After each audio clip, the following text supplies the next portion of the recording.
Sa araw ng graduation ko, ibang tao ang pinaakyat ko sa stage dahil marungis at mabaho ang mama ko.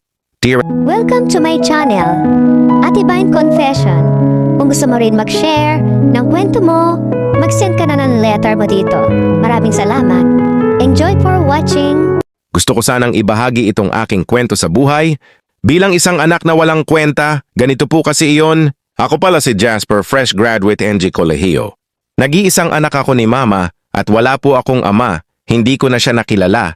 Si mama ang nakasama ko sa paglaki ko at pinagsumikapan ni mama na mapag-aral ako. Simula noong nag-aral ako, mula elementarya pa hanggang makagraduate ako, lagi akong may honor.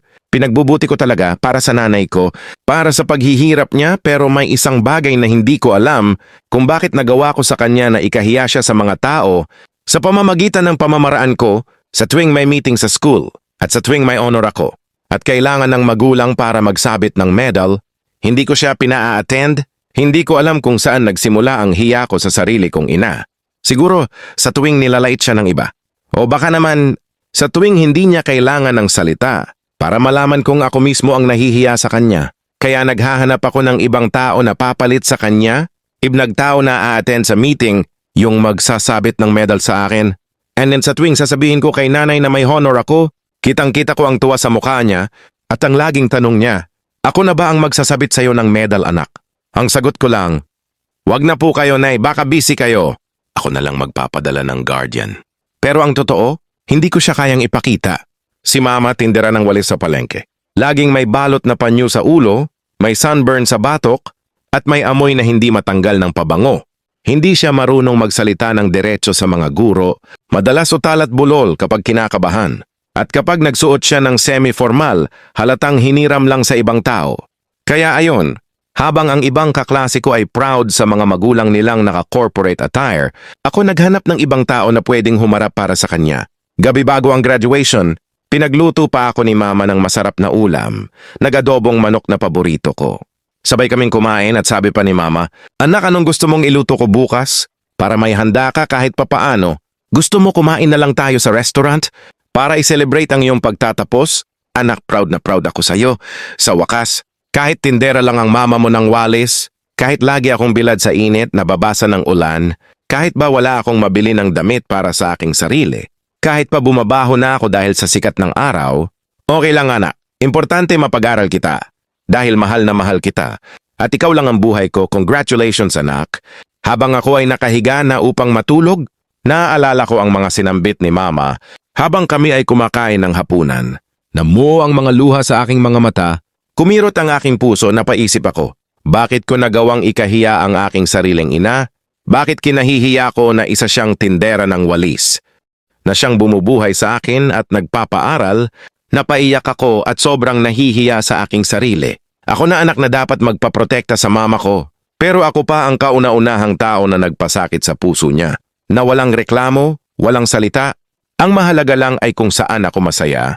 Kinabukasan paggising ko, pumunta ako sa kwarto ni mama para sabihin na siya na ang sasama sa akin sa school, siya na ang aakyat ng stage, siya na ang magsasabit sa akin ng medalya. Dahil ito na ang last ng aking pag-aaral at gusto kong masaksihan ni mama kahit dito man lang makabawi ako. Ngunit wala si mama sa kwarto, maaga siyang umalis. Nag-iwan lang siya ng letter at lutong pagkain, ang letter na nagpaiyak muli sa akin. Sumaglit ako sa palengke upang hanapin siya, pero wala, hindi ko siya nakita, kaya nag-ayos na ako para sa graduation at ang pinsan ni mama ang aking guardian. Habang pinupuri ng guro ang magulang ng isa kong kaklase na isang manager at inaawarda ng isang nanay na sumuporta mula simula hanggang dulo, nakaupo lang ako sa sulok. Tahimik, hindi makatingin sa harap kasi ang nanay ko nasa palengke.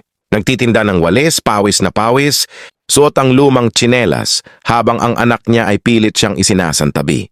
Ngayon ko lang na-realize, hindi siya ang nakakahiya, ako pala. Ako ang anak na pinili ang impresyon kaysa intensyon.